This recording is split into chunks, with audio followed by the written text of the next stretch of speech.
शाम के 4 बजने वाले हैं और अर्ली प्राइम टाइम के सबसे सुपर बुलेटिन 4 के फायर में आप सभी का स्वागत है और मैं हूं प्रीति नेगी आपके साथ। कर्नाटक में कांग्रेस की बड़ी जीत हुई है और इस जीत के साथ यह पार्टी की जिम्मेदारी भी काफी बढ़ चुकी है।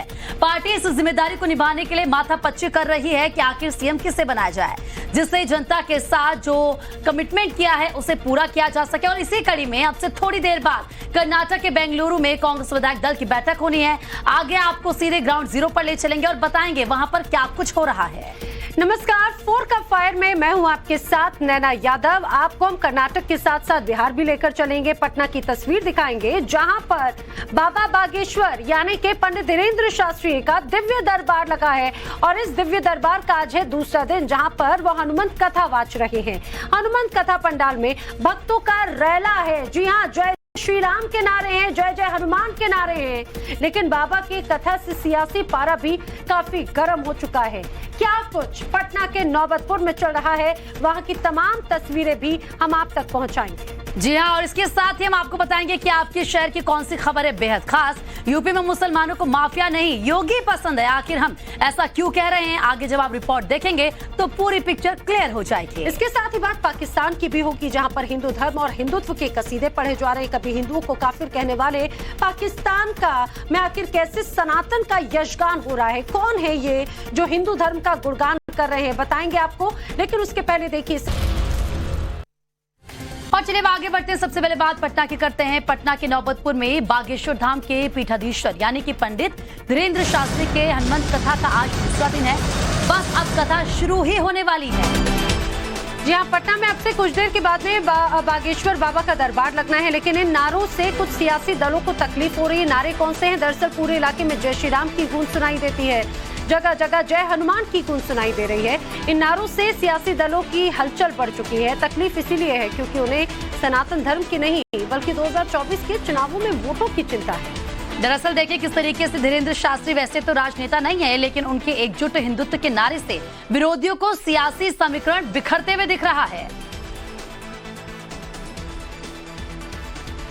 और बाबा बागेश्वर के दरबार में बड़ी संख्या में श्रद्धालु पहुंच रहे हैं। उनका विश्वास कितना अटूट है कि वो तपती धूप में दंडवत होकर बजरंगबली की परिक्रमा करें। एक रिपोर्ट आपको दिखाती है।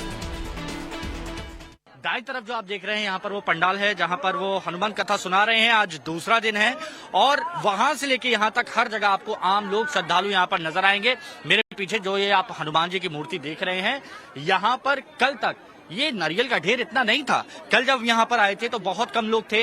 ये नारियल का ढेर यहाँ पर नहीं था, यहाँ पर इतने लोगों की भीड़ नहीं थी। और ये कहा जाता है जिन लोगों को थोड़ी परेशानी होती है, बाधा होती है, दिक्कत होती है, वो यहाँ पर लाल कपड़े में ये नारियल बांधते हैं और उनकी समस्याओं का यहाँ पर समाधान हो जाता है। अंदर और बाहर जो नारियल का ढेर है ये कल से लेकर आज तक में बहुत इसमें वृद्धि हो गई है, बहुत ज्यादा ये बढ़ गया है। लोगों की आस्था यहाँ पर कितनी ज्यादा बढ़ गई है ये इस भीड़ से आप देख सकते हैं। तपती धूप, तपती दोपहरी में यहाँ पर परिक्रमा लगाई जा रही है और यहाँ देखिए जय श्री राम यहाँ पर किया जा रहा है और जय हनुमान। यहाँ की भीड़ आपने देखी, यहाँ के लोगों का उत्साह आपने देखा। उनको ये नहीं लग रहा है कि यहाँ पर कितनी गर्मी है, कितनी परेशानी है, लेकिन उनके अंदर एक श्रद्धा है और वो श्रद्धा यहाँ पर नजर भी आ रही है। भारी भीड़ परिक्रमा लगाती हुई हनुमान जी की आस्था से लबरेज पूरी तरह से यहाँ पर आम लोग भक्त यहाँ नजर आ रहे हैं। इतनी भीड़ कल नहीं थी और ये कहा जा रहा है कि आज दूसरा दिन है, आज दोगुनी हो चुकी है भीड़ और आने वाले 2-3 दिन और यानी 5 दिन की ये कथा है, आने वाले 3 दिनों में अभी और ज्यादा भीड़ यहाँ पर देखने को मिलेगी। ये भीड़ दिन प्रतिदिन बढ़ती जाएगी क्योंकि ये बताया जा रहा है कि 15 तारीख यानी कल के दिन यहाँ पर अर्जी सुनाई है। ये देखिए यहाँ पर आप देखिए महिलाओं को कि ये आस्था है कि इतनी भीड़ में, इतनी तपती गर्मी में भी, ये देखिए इतनी तपती गर्मी में भी ये महिला किस तरह से यहाँ पर परिक्रमा लगा रही है हनुमान जी के।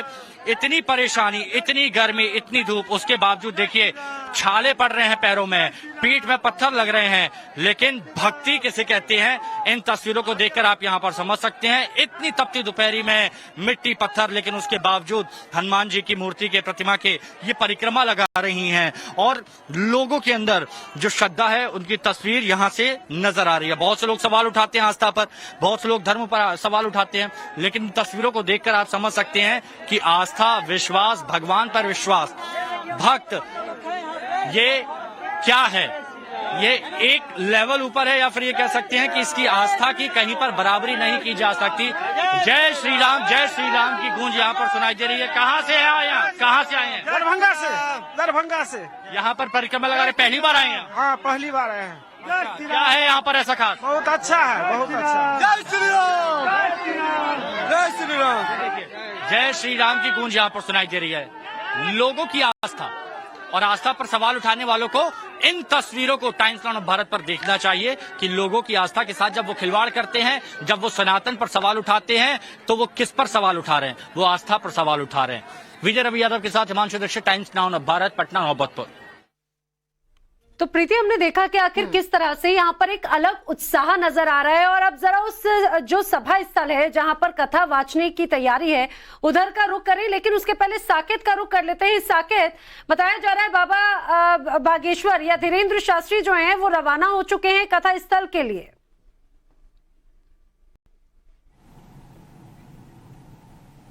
देखिए, बिल्कुल नैना, मैं उन्हीं के कारकेट के पीछे जो उनका काफिला है वो मेरे से आगे चल रहा है, और उसी के पीछे मैं पर्सन को कहूंगा वो दिखाए तस्वीर। इसी रास्ते से अभी बाबा बागेश्वर का भी काफिला निकला है आगे, पीछे से हम लोग भी जा रहे हैं। और यहाँ से लगभग 25 किलोमीटर की दूरी है जहां पर तरेत पाली जो जगह है जहां पर कथा हो रही है बाबा की, वो लगभग 25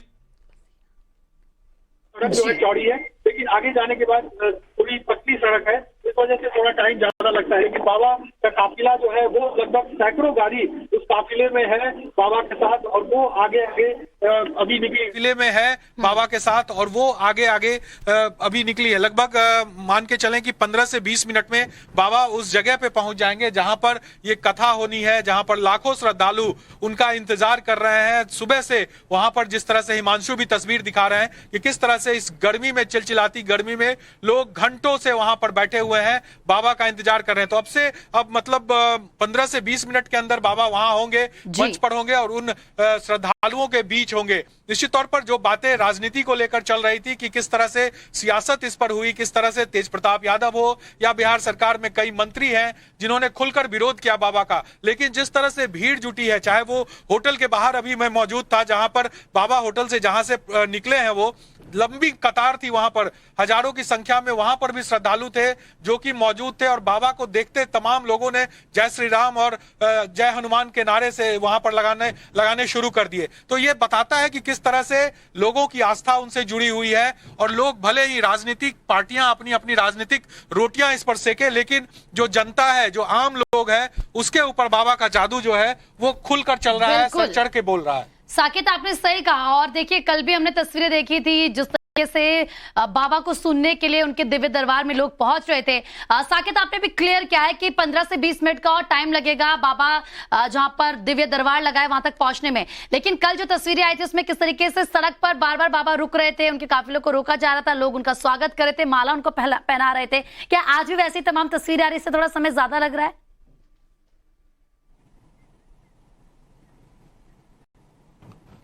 देखिए, बिल्कुल हर जगह पे लोग खड़े हैं रोड के किनारे। अभी चूंकि बाबा का काफिला थोड़ा ज्यादा आगे निकल गया है, नेटवर्क का इश्यू है, इसलिए हम लोग थोड़ा धीरे चल रहे हैं, लेकिन आगे जगह जगह पे लोग खड़े हैं फूल माला लेकर, और बाबा का स्वागत वहां जगह जगह पे हो रही है। और इसी वजह से जाम भी लग रहा है, और लोगों को जो सभा स्थल है वहां तक पहुंचने में बाबा को समय लग रहा है। लेकिन अब मुश्किल से 15 से 20 मिनट का ये समय लगा है, चूंकि ये पटना का जो आप देख पा रहे हैं ये सड़क जो है वो एम्स का ओवरब्रिज है, फ्लाईओवर है। ये लगभग 8 से 9 किलोमीटर का ये पूरा फ्लाईओवर है।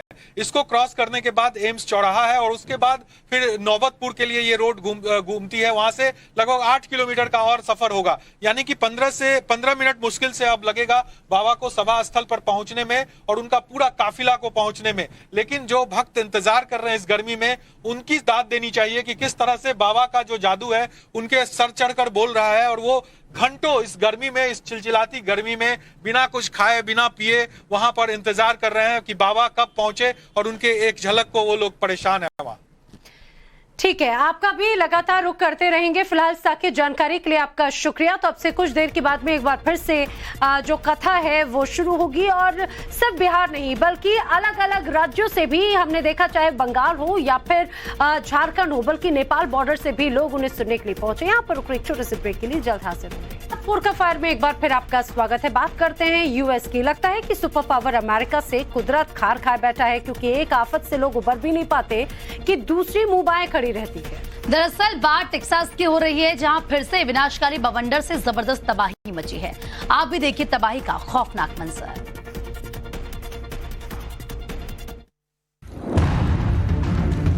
अमेरिका के टेक्सास में टोर्नेडो ने एक बार फिर से तांडव मचाया है। अचानक आसमान में दैत्यकार बादल दिखने लगे। दिन में अंधेरा सा छा गया। लोगों को अंदेशा हो गया कि कोई बड़ी आफत आने वाली है। सड़क पर दौड़ती गाड़ियों की रफ्तार धीमी हो गई। उजाला ढक गया और अंधेरा छा गया, लिहाजा गाड़ियों की लाइट ऑन हो गई। फिर तूफानी बवंडर अपना रंग दिखाने लगा। 180 किलोमीटर की रफ्तार से बवंडर आया और तबाही मचाते हुए तेजी से निकल गया। विनाशकारी बवंडर की चपेट में जो भी आया तिनके की तरह बिखर कर उड़ गया। दर्जनों घर, बिजली के खंभे और बड़े बड़े दरख्त तबाह हो गए। कुदरत के प्रचंड प्रहार से एक शख्स की मौत हो गई, जबकि 10 लोग गंभीर रूप से घायल हुए हैं। तबाही की इन तस्वीरों को देखकर अंदाजा लगाया जा सकता है कि बवंडर कितना शक्तिशाली था।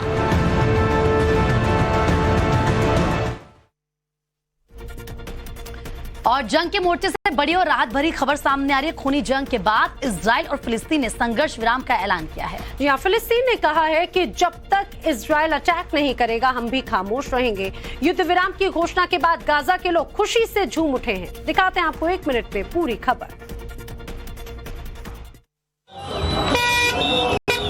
आधी रात में लोग सड़कों पर जश्न मना रहे हैं। लोग नाच गा रहे हैं। लोगों के चेहरे पर खुशी साफ तौर पर झलक रही है। होगा भी क्यों नहीं, तोपों की दहाड़ जो थम सी गई। यहाँ की फिजा में गोलियों की आवाज नहीं, बल्कि अचानक शांति और अमन की बयार बहने लगी। तस्वीरें फिलिस्तीन के गाजा की हैं, जो इस बात की तस्दीक करती है कि कोई भी आवाम युद्ध नहीं बल्कि शांति चाहती है। दरअसल फिलिस्तीन और इजराइल युद्ध विराम की घोषणा की तो लोगों का खुशी का ठिकाना नहीं रहा। फिलिस्तीन और इजराइल ने 5 दिन की लड़ाई के बाद सीज फायर का ऐलान किया है। 5 दिन के खूनी जंग के दौरान इस्लामिक जिहादियों ने कई रॉकेट दागे, तो वहीं इजरायली सेना ने गाजा पट्टी को निशाना बनाया।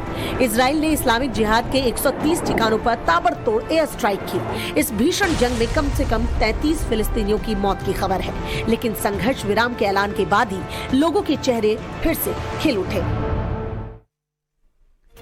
और इसी के साथ वक्त एक छोटे से ब्रेक का, फौरन लौटम, आप बने रहिए हमारे साथ।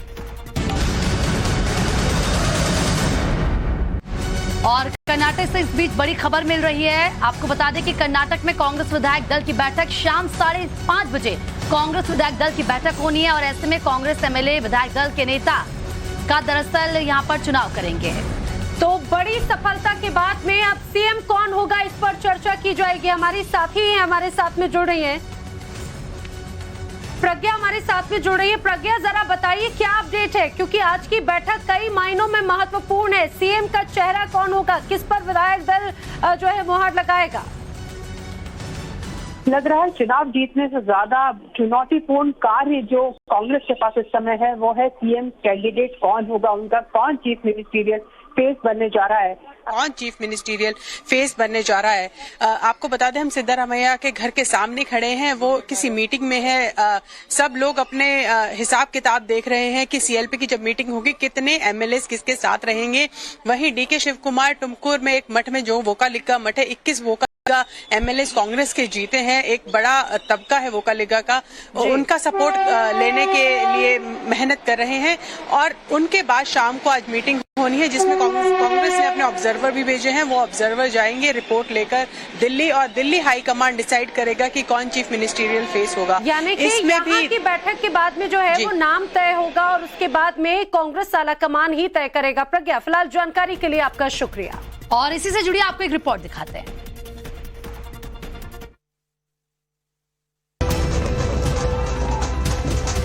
इसे कहते हैं प्रचंड जीत। जश्न में साफ दिखता है। कर्नाटक विधानसभा चुनाव में भारी जीत के साथ ही कांग्रेस पार्टी ने बीजेपी को बता दिया कि वाकई राहुल गांधी ने मोहब्बत की दुकान खोल ली है। अब बारी है कि कर्नाटक का मुख्यमंत्री कौन होगा, सीएम की रेस में सबसे आगे कौन है। जीत के जश्न से आगे बढ़ते हुए अब कांग्रेस पार्टी में बैठकों का दौर शुरू हो चुका है। जीत के भारी भरकम नतीजे के बाद आज कांग्रेस पार्टी की विधायक दल की बैठक होने वाली है। शाम 5:30 बजे ये विधायक दल की बैठक है। कर्नाटक में बनने जा रही कांग्रेस मंत्रिमंडल की तस्वीर तो साफ नहीं है, लेकिन सूत्रों के मुताबिक कई खबरें आ रही हैं। सीएम की रेस में सिद्धारमैया आगे बताए जा रहे हैं। आज की बैठक में फैसले पर मुहर लग सकती है। डिप्टी सीएम 2 या 3 हो सकते हैं। कांग्रेस की इस जीत ने कर्नाटक में 38 साल पुरानी सत्ता विरोधी लहर को बदस्तूर बरकरार रखा है।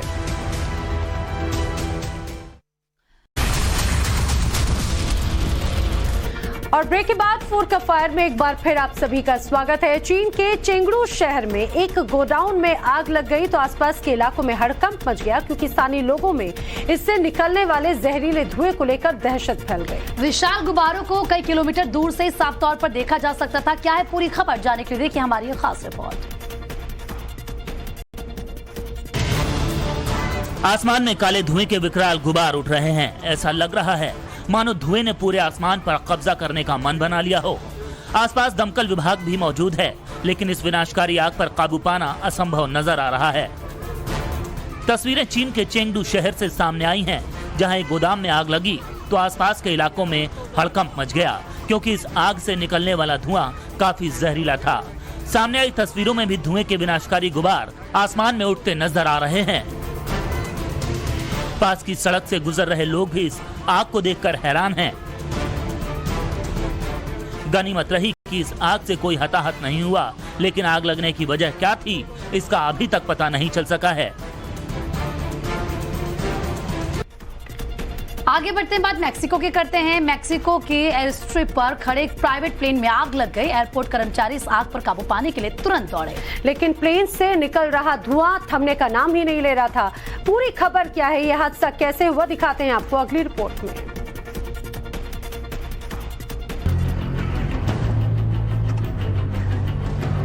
एयर स्ट्रिप पर 2 प्लेन खड़े नजर आ रहे हैं, लेकिन एक प्लेन से लगातार धुआं उठ रहा है।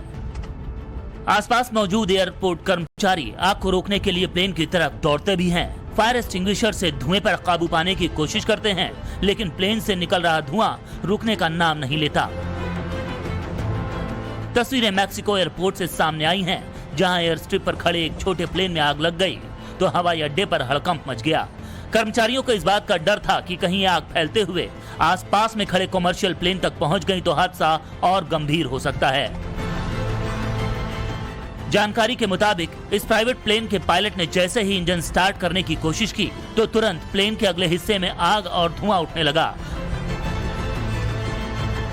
हालांकि इस हादसे में किसी के हताहत होने की खबर सामने नहीं आई है।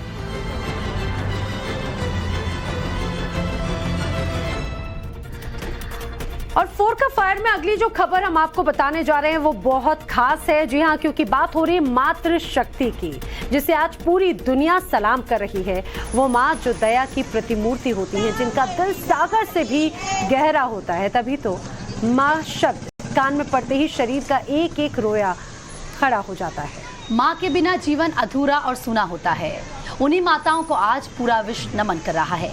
दुनिया के कोने कोने में मदर्स डे को सेलिब्रेट किया जा रहा है, तो वहीं राजकोट पुलिस ने मदर्स डे के मौके पर वॉकथॉन का आयोजन किया। टाइम्स ऑफ भारत पर आप भी देखिए खूबसूरत तस्वीरें।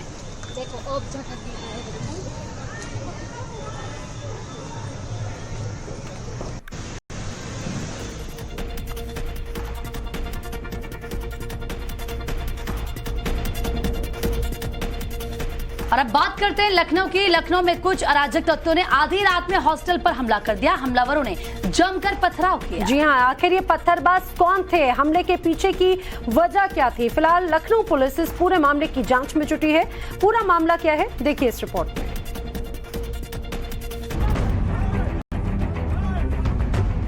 आधी रात में पथराव और बवाल हो रहा है। पहचान छिपाने के लिए पत्थरबाजों ने चेहरे पर कपड़े बांध रखे हैं।